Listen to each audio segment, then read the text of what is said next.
This is Newslive on Viewer Television. I am Joy Malik. We begin with the headlines. President Muhammadu Buhari begs Asuu to call off strike, asks students to be patient. House of Reps amend the Electoral Act to allow statutory delegates vote in conventions. Plus, 8 soldiers killed in Togo terrorist attack. Many thanks for joining us. Now, President Muhammadu Buhari on Thursday appealed to the Academic Staff Union of Universities to consider the plight of students and call off the ongoing strike.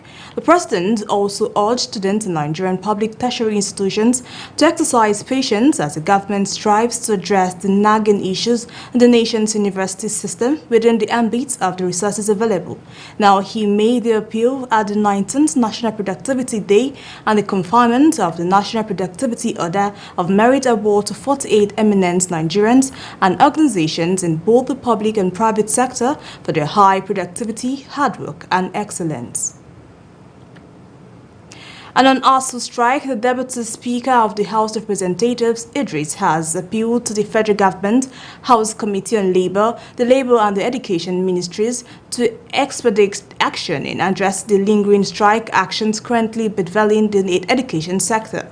The Deputy Speaker made these remarks on the floor at plenary during the emergency amendment consideration of the electoral bill by members of the House of Representatives in Abuja.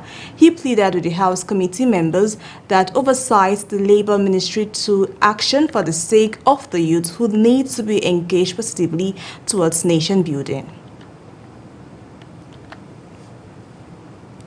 Now, men of the Nigerian Police Force has militarized the venue of the students of Obafemi Awolowo University, Ile-Ife, Osun State, protesting Asuu strike.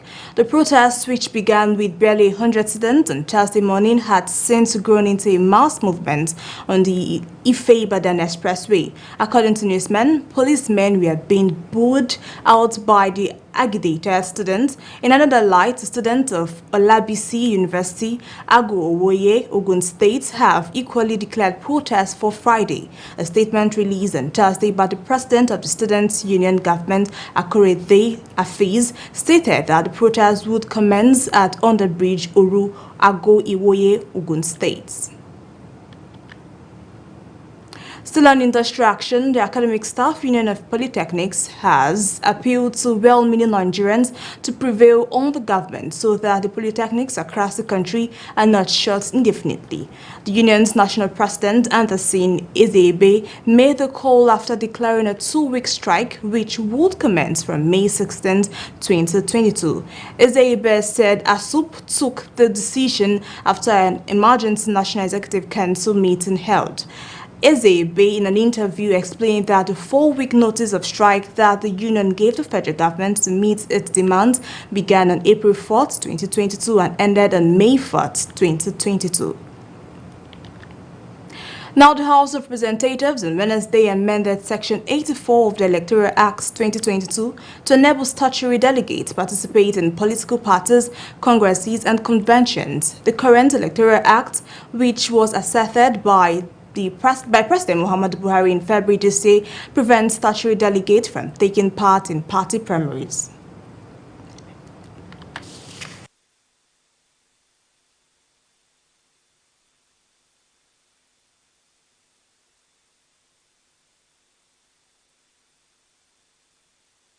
Fundamental, my respected colleagues, is a matter that is very critical, that in our journey to nationhood and through our legal democratic processes, we feel it is worthy that this House do convene this afternoon to consider this important amendment.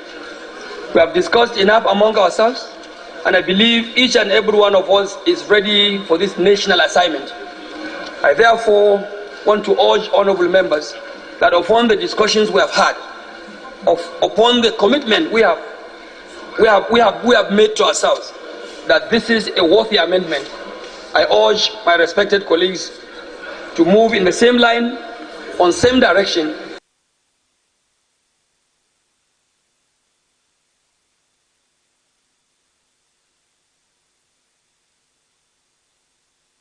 Progress I pray there will be a very excellent progress moving ahead. Thank you very much.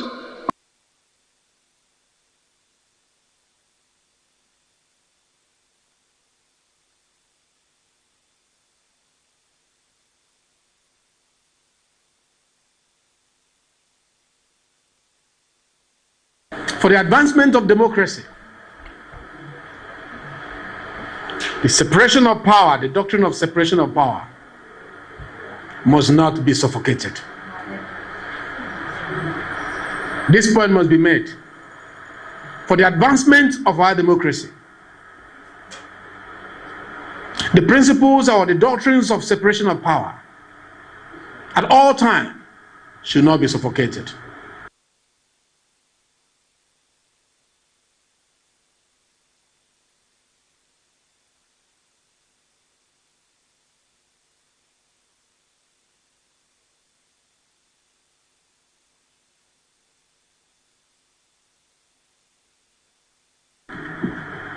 But through judicial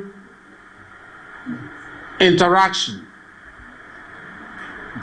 we have found out that there is a missing link in Section 84.8, if left to be as it is. It will defranchise people who are ordinarily supposed to be automatic delegates. There are strong indications that members of the Federal Executive Council who have declared their intention to contest the 2023 presidential election may appear before the All Progressive Congress Screening Committee with copies of the letters of resignation and acknowledgement. Party sources stated that this might form part of the additional stipulations the aspirants were expected to comply with. The development was sequel to the directive by President Muhammadu Buhari that all members of his cabinet vying for elective offices must step down on or Monday. Now, when Newslive returns, Peter Obi, a presidential candidate for the People's Democratic Party, has decried the country's constant kidnappings and killings of innocent individuals. Details of these and more comes to you right after the break, so stay tuned.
Welcome back. If you're just joining us, this is Newslive and Viewer Television. Now let's take a recap of our top stories.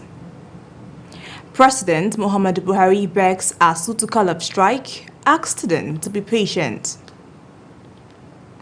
House of Reps amends the Electoral Act to allow statutory delegates vote in conventions. Plus, 8 soldiers killed in Togo terrorist attack. Now, Peter Obi, a presidential candidate for the People's Democratic Party, has decried the country's constant kidnappings and killings of innocent individuals. The presidential aspirant made the commendation when he visited People's Democratic Party delegates at the Government House, Jalingo. The reports. Peter Obi claims that when authorities fail to address the unemployment and poverty that most youngsters face, they create opportunities for them to participate in antisocial behavior. Peter Obi frowned at the federal government's reckless borrowing without investing in people and capital projects, claiming that such a situation simply mortgages the life of the younger generation. The candidate urged the delegates to vote for him in the upcoming PDP primaries, pushing them to think about their children's futures. He paid tribute to the late Deputy Inspector General of Police DIG Haruna John, a Taraba native, for his bravery in keeping peace as Commissioner of Police in Anambra State. What we are doing here is celebration, sharing, and sharing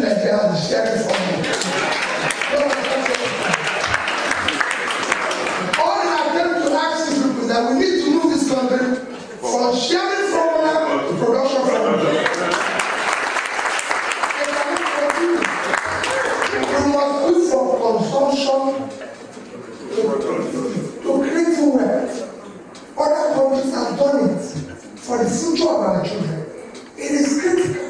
Governor Darius Ishaku responded by urging PDP delegates to vote for an aspirant who would emerge as a formidable contender for the party. The governor, who expressed his discontent with the country's insecurity and other difficulties, stated that only the PDP has the ability to change the people's fortunes. He called the PDP presidential candidate a unique jewel in both national and global economic history. Sincerely wish you the best. We will do all the best from our party, because we know you are more than able and capable.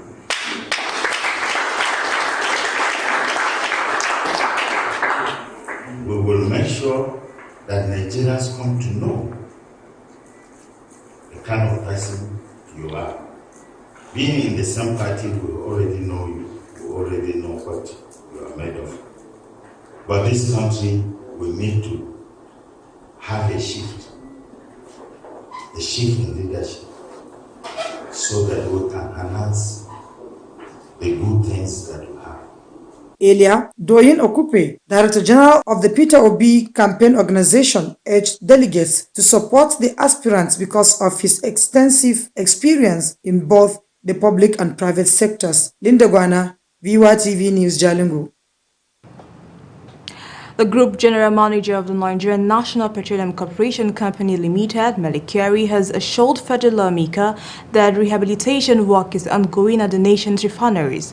He said Peter Obi claims that when authorities fail to address the unemployment and poverty that most youngsters face, they create opportunities for them to participate in antisocial behavior. Peter Obi frowned at the federal government's reckless borrowing without investing in people and capital projects, claiming that such a situation simply mortgages the life of the younger.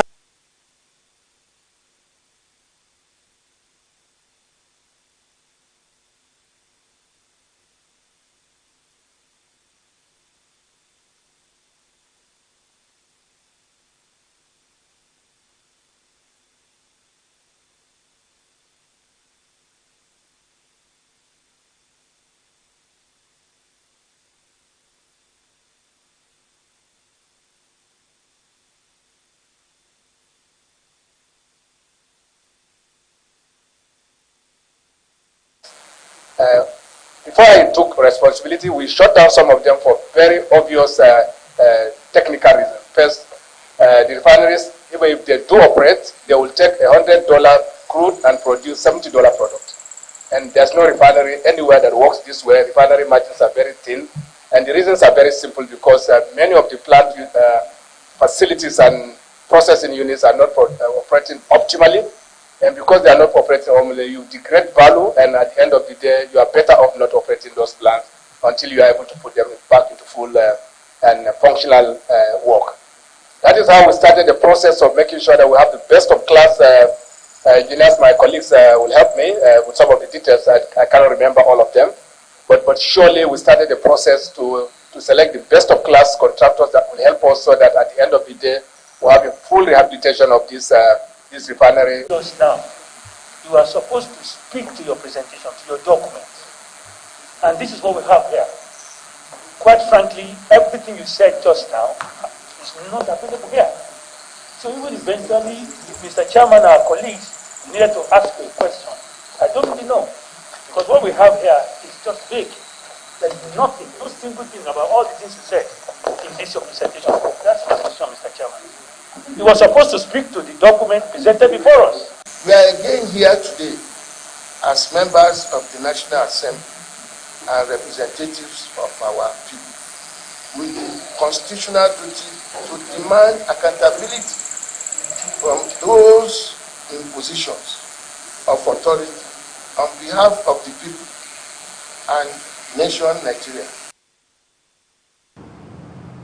The Nigerian Identity Management Commission has issued 80.7 million national identification numbers exactly 19 days after the agency deactivated about 72 million telecommunications subscribers for failing to comply with the federal government's NIN subscriber identity model policy. The data on NIMC's portal showed that the number of issued NINs hit 80.7 million on April 23, 2022, about 19 days after the federal government ordered telecom companies to bar outgoing calls from subscribers that had not linked their names to their SIMs. The Commission's portal registration showed a 4.67% increase in issued NINs from 77.1 million as of March 21, 2022 to 80.7 million as of April 23, 2022. The Nigerian Shippers Council has reiterated the pinned commitment to the promotion of the country's non-oil exports. Emmanuel Jime, Executive Secretary NSC, said this when Dr. Ezra, Executive Secretary Nigerian Export Promotion Council, led the team to visit him in Abuja.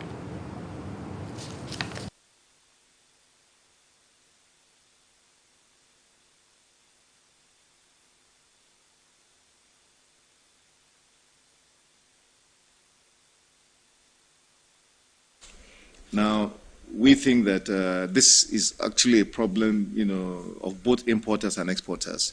So to address this challenge, the Shippers Council would like to collaborate with you to organize more enlightenment seminars, and you have already called for it. So this is our acceptance of the need, to have that partnership so that we can have sensitization.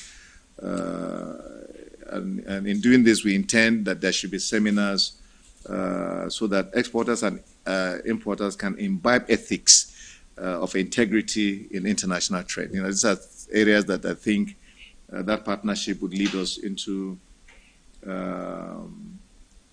developing and understanding. While also commending Shippers Council for the role they were playing on the deal projects, Yakusat appealed that a DAX officer will be assigned as liaison to the deal matters and projects.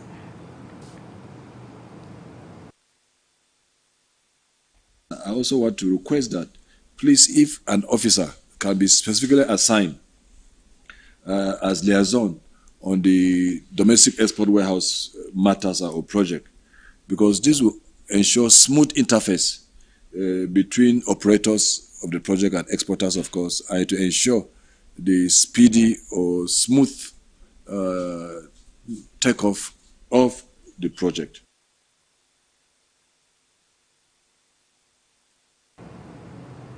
Youths in Bauchi State have been called to be self-reliant and shun all forms of social atrocities, especially now that politicians use some of them to achieve their electoral will. The call was made during a public lecture and award presentation organized by a youth group known as Northern Youth Alliance for Peace and Development in commemoration of the 46th anniversary of Bauchi State. Hawa Hassan from Bauchi State tells us more. The ceremony of the 46th anniversary of Bauchi State was organized by a civil society organization known as Northern Youth Alliance for Peace and Development, with the aim of showcasing the progress made within this period, as well as enlightening the youth about their full potentials.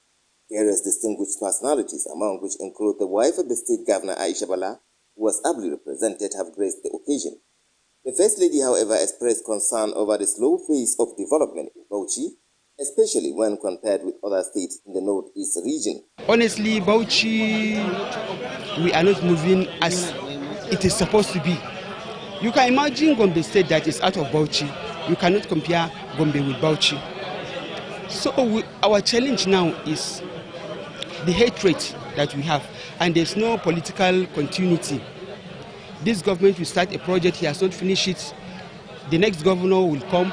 Instead of him to continue, he will not continue, he will start afresh. Also worrisome is how youths are being used as political thugs by some politicians during elections, a development which is capable of jeopardizing their future, hence the need for them to be self-reliant.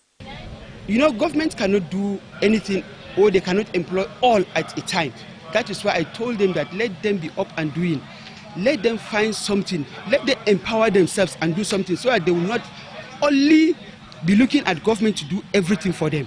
The youth of today have to be engineered in order to struggle harder than what they are now doing. And they should learn to be self-reliant, not necessarily on going from house to house begging. And they have to go for further education in order to have a very useful life. Some of the youths who attended the occasion share their views.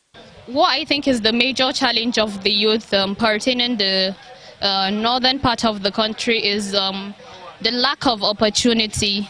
The youth are not given the opportunity to exhibit the powers and whatever it is they possess and have. So I believe in a situation whereby the youth are given opportunity to showcase their talent and all those stuffs they possess, I believe we would have actually gone way beyond this. When voting, when we are out for voting, we should make sure we vote the right person. The event featured launching of a magazine as well as award presentations to some personalities. Awal Hassan, Viewer TV News, Bauchi.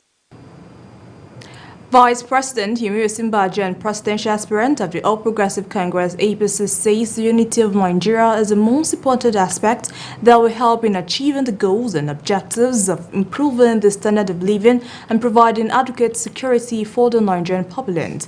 Osinbajo states this in Bauchi during his visit to meet with the party delegate ahead of the 2023 general elections. Bauchi State correspondent Hawa Hassan completes the story.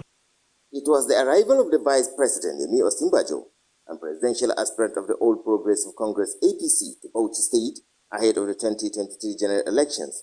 The aim was to consult party delegates in the state as well as other critical stakeholders.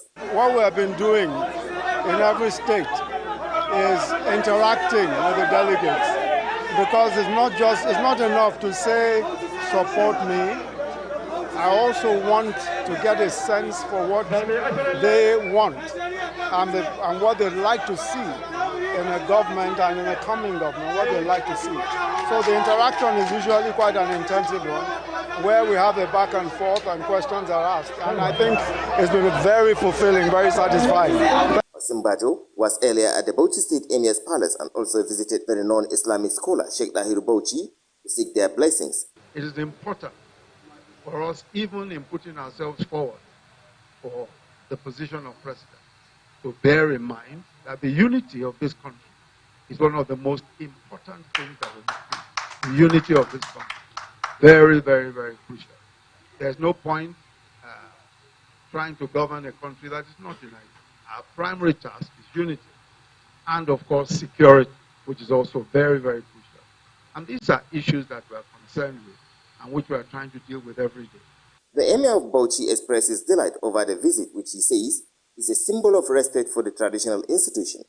For as it is, Your Excellency, we believe that Allah, power belongs to Him.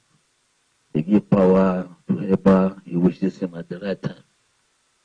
And at the same time, as it is, we We are not, by virtue of our position, Your Excellency, we are not politicians. We can't participate in politics, but still, we advise wisely and pray for whatever that will be the success. Simbaji also visited the tomb of former Nigerian First Prime Minister late Abubakar Tafawa Balewa. Awal Hassan, UR TV News, Bauchi.